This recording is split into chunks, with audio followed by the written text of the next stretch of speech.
Andhra special గోంగూర పచ్చడి.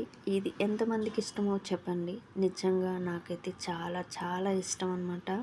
అసలు నాకు దీన్ని చూస్తుంటేనే మాటలు రావట్లేదు. అంత ఇదిగా అనిపిస్తుంది. నాకు నోట్లో నీళ్ళు కూడా ఊరిపోతున్నాయి. ఖచ్చితంగా నేను చెప్పిన పద్ధతిలో చేస్తే 1 వీక్ గ్యారెంటీగా ఉంటుంది. ముందుగా వీడియోలోకి అయితే వెళ్ళిపోదాం. ముందుగా 2 గోంగూర కట్టలు తీసుకొని నీట్గా ఇట్లా ఒలుచుకోవాలి.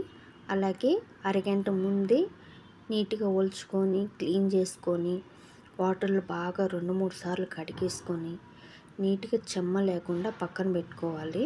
చెమ్మ ఉంటే పచ్చడి పాడైపోతుంది. మెయిన్ ఏది చేసినా కూడా సరే నిమ్ము లేకుండానే చేసుకోవాలన్నమాట. ముందుగా దీన్ని పక్కన పెట్టేసుకొని ఒక గిన్నె పెట్టుకుందాము. స్టవ్ ఆన్ చేసుకొని ఒక గిన్నె పెట్టుకోవాలి. ఆ గిన్నెలో నిమ్ము లేకుండా బాగా పీల్చుకునేంత వరకు వెయిట్ చేయాలి. ఫుల్ నిమ్మంతా ఆరిపోయాక నేను కూడా గ్లాస్ తీసుకుంటున్నాను. ఆ గ్లాస్లో సగం నూనె వేసుకోవాలి. నూనె వేడెక్కేంత వరకు వెయిట్ చేద్దాము.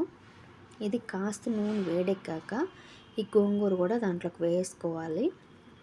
మెయిన్ వాటర్ లేకుండానే నూనెలోని గోంగూర అంతా వాడిపోవాలి. మెత్తగా గుజ్జుగా వచ్చేంత వరకు మెత్తగా వాడ్చుకోవాలి దీన్ని. ఇది 2 గోంగూర కట్టలు చిన్న కప్పే వచ్చింది, ఎక్కువ కూడా రాలేదు. నాకైతే అసలు ఆ గోంగూర చూసినప్పటి నుంచి ఖాళీ ఎప్పుడెప్పుడు చేసేద్దామా అన్నట్లు అనిపించింది. ఇక్కడ పీజీ పిల్లలకు కూడా తలా ఒక రొందు పెట్టి మళ్ళీ సెకండ్ టైం కూడా చేయమని అడుగుతున్నారు. అంత బాగా కుదిరింది.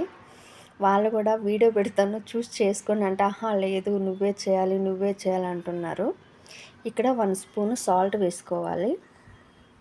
నిజంగా గోంగూర పచ్చడి అంత బాగా కుదిరింది. మీరు ఒకసారి అయితే ఖచ్చితంగా ట్రై చేయండి. ఇది 1 వీక్ వరకు నిల్వ ఉంటుంది. లంచ్ బాక్స్కి కలిపి పెట్టుకొని వెళ్ళిపోయినా కూడా చాలా బాగుంటుందన్నమాట. దీని గురించి అయితే వేరే ఏది సెట్ అవ్వదు. మన ఆంధ్ర స్పెషల్ గోంగూరకి అంత ఫేమస్. ఇలాగా మెత్తగా గుజ్జుగా వచ్చేసాక పైకి నూనె బాగా తగులుతుంది. ఆ నూనె సరిపోతుంది మనకి. ఇంక వేరే నూనె ఏం వేసుకోవాల్సిన అవసరం కూడా ఉండదు. లాస్ట్లో కొంచెం తిరగబాత చేసుకునేటప్పుడు కొద్దిగా ఆయిల్ వేసుకుంటే సరిపోతుంది. నూనె చూడండి ఎలా పైకి తేలుతుందో, అలా మెత్తగా తేలాలి. ఇక్కడ మనం ఐటమ్స్ అయితే ఏమీ వేయట్లేదు, ఎండుమిరపకాయలు మాత్రమే.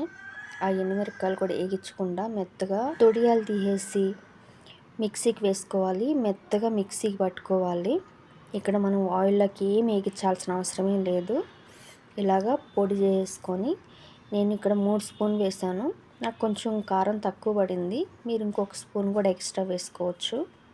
ఎందుకంటే కారం గోంగూర పీల్చేస్తుంది. ఆ టైంలో కొంచెం కారం అనిపించిన రెండో రోజుకి ఖచ్చితంగా కారం తగ్గిపోతుంది. దాన్ని బట్టి మీరు కొంచెం ఎక్కువనే వేసుకోండి. ఇలాగా మెత్తగా అయ్యేంత వరకు బాగా పేస్ట్ అయిపోవాలి నూనెలోనే. అంత బాగా పేస్ట్ చేసుకుంటా కలుపుకుంటానే ఉండాలి. అడుగంటిందంటే స్మెల్ వస్తుంది. అడుగంటకుండా స్మెల్ లేకుండా చేసుకోవాలి. నాకైతే అసలు మాటలు రావట్లేదు. ఆ గోంగూర స్మెల్కి నాకు నోట్లో నీళ్ళు ఊరిపోతున్నాయి. ఆకలి అనిపించేస్తుంది. అంత బాగా స్మెల్ వస్తుంది గోంగూర. దాని స్మెల్లే వేరుంటుంది. చూడండి ఇప్పుడు ఎలా వచ్చిందో అట్లా మెత్తగా అయిపోవాలి. నూనె సపరేట్ అయిపోవాలి.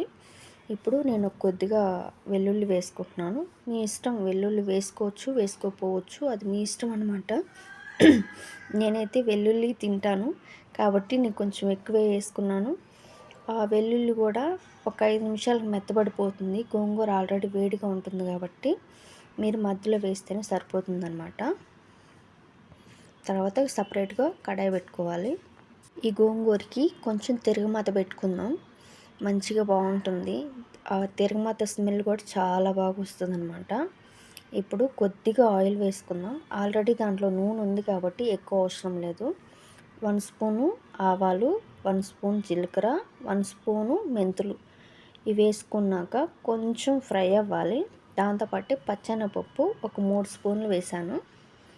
మీ ఇష్టం, మీరు వేసుకోవచ్చు వేసుకోపోవచ్చు. లేదు వేరుశనగపప్పు వేసుకోవాలన్నా వేసుకోండి, బాగుంటుంది. మధ్యలో తగులుతూ ఉంటాయి, మంచిగా టేస్ట్ బాగుంటుంది.